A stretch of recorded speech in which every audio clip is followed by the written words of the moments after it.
సైనికులు ఉన్నారు, పెద్ద పెద్దోళ్ళు ఉన్నారు, మా అన్నయ్యలే ఉన్నారు, నేను ఎంతటోని బచ్చాగాడిని, నేనేం చేయగలను అని దావీదు అనుకుంటే చరిత్ర ఎలాగుంటుందో మీరు ఆలోచించండి. అందరూ ఉన్నారు కదా, నేనేం చేయగలను అనుకోలేదు దావీదు. నేనున్నాను కదా, నేను ఎందుకు చేయలేను అనుకున్నాడు. That is the spirit of the right Christian. అలాంటి స్పిరిట్ ఉండాలి.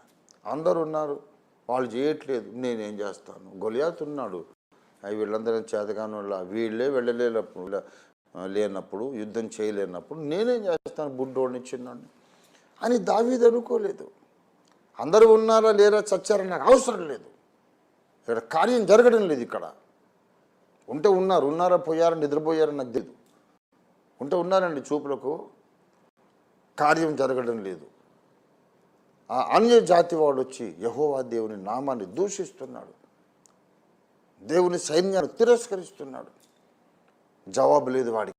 ఎవరు ఉన్నారుగా నేనెంతటి వాడిని అనుకోవడం రాంగ్ మైండ్ సెట్. ఎవడుంటే నాకేమి, ఎవడు లేకపోతే నాకేమి, పని జరగడం లేదు కదా. వాళ్ళు ఉన్నారు కదా, నేనేం పని చేయగలను అనుకోవద్దు.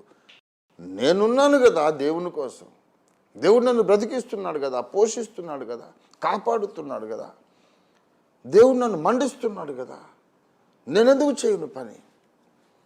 అది గొలియాతు మీదకి వెళ్ళడం కావచ్చు, సింహమూడు బంటి మీదకి వెళ్ళడం కావచ్చు. It can be anything. నీ శక్తికి మించిన కార్యం కావచ్చు, నువ్వు ఊహించలేని కార్యం కావచ్చు. If God is keeping a burden in your heart, never go back on it, just go ahead. నువ్వు చిన్నోడి కావచ్చు, దేవుడు నీలో ఒక ఆలోచన పుట్టించినప్పుడు నువ్వు ఆ కార్యాన్ని చేయడానికి ముందుకు సాగితే దేవుడే ఆ పని పూర్తి చేస్తాడు, దేవుడే కంప్లీట్ చేస్తాడు, దేవుడే మహిమను పొందుకుంటాడు. ఎందుకంటే కార్యం చేసేవాడు నీవు కాదు, దేవుడే. ఇచ్చయించుటకును కార్యసిద్ధి కలుగజేయుటకును, మనలో కార్యసిద్ధి కలుగజేసేవాడు దేవుడే, ఇంకెవరు కాదు. దేవుడే కార్యం చేస్తున్నాడు. ఫిలిప్పీ పత్రిక 2వ అధ్యాయం, ఫిలిప్పీ పత్రిక 2వ అధ్యాయము 13వ వచనం చూడండి. ఎందుకనగా మీరు ఇచ్చయించుటకును కార్యసిద్ధి కలుగజేసుకొనుటకును తన దయాసంకల్పం చొప్పున, తన దయాసంకల్పం నెరవేరుటకై మీలో కార్యసిద్ధి కలుగజేవాడు దేవుడే. ఇచ్చయించటానికి దేవుడి మీలో పనిచేస్తాడు. ఒక చిన్న తలంపు వచ్చింది, నేను ఎందుకు దేవుని కొరకు పని చేయకూడదని తలంపు వచ్చింది. ఆ చిన్న స్పార్క్ని మీరు చల్లారిపోద్దు, ఆ చిన్న స్పార్క్ని ఫ్యాన్ చేసి పెద్ద జ్వాలగా మార్చండి. చిన్న నిప్పుర వచ్చింది అనుకోండి, అని గాలి ఊదితే భగ్గుమని మండుతుంది. ఆ చిన్న నిప్పురవ, నేనెంతటి వాడినిలేండి, నేనెంతటి దాన్ని, నేనేం చేయగలను అనుకుంటే నీళ్లు పోస్తే ఆరిపోతుంది.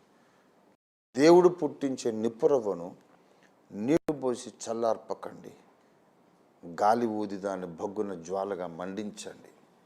That little spark of a tiny spark of a vision, a burden to take up a new work for the Lord, a new task for the Lord. దేవుని కొరకు నేను పని చేయాలన్న చిన్న ఆశ ఉంది చూశారు, ఆ ఆశను మీరు చంపకండి, భగ్గున మండించండి. ఎందుకంటే ఇచ్చించుటకు మీలో ఆ ఇచ్చ కలుగుటకు కారకుడు దేవుడే. కలిగిన ఇచ్చను కార్యసిద్ధి కలుగజేసుకోవడానికి కూడా కారకుడు దేవుడే. దేవుడు మీలో పుట్టిస్తున్నాడు గొప్ప కార్యాలు చేయమని, దేవుడు మీలో ఆలోచన పుట్టించాడు సువార్త ప్రకటించమని, దేవుడు మీలో ప్రార్థన చేయమని భారం పుట్టించాడు, దేవుడు మీ లోపల వేదన పుట్టించాడు నశించే ఆత్మల కొరకు. దాన్ని చల్లార్పకండి, జస్ట్ గో అహెడ్. పెద్దల మాట వినాలి, పెద్దల పర్మిషన్ కావాలి, అందరిని ఎందుకు అడగాలండి? నన్ను అడగక్కర్లేదు, మీరు ప్రార్థన బృందాలు మొదలు పెట్టుకోండి. నేను అందరికీ 12 दरवाज़ा खुला, अंदर की इजाज़त दे रहा हूँ मैं, सबको इजाज़त है, शुरू करो दुआ करने की, प्रार्थना करने की, जंग शुरू करो, सबको इजाज़त है, तुम्हें मेरी इजाज़त की ज़रूरत नहीं, because it is God inspiring you.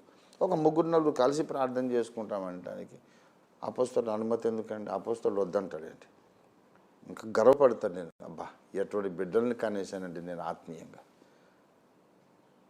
బయటికి వెళ్ళి అక్కడిక్కడ తిరగలేని సమయంలో ఇంట్లో ఉండి ఏదో పనికిమాలిన మాటలు మాట్లాడుకునే కంటే, పనికిమాలిన దృశ్యాలు చూసి పనికిమాలిన పనులు చేసే కంటే మోకరించి ప్రార్థించే బిడ్డల్ని నేను కన్నాను.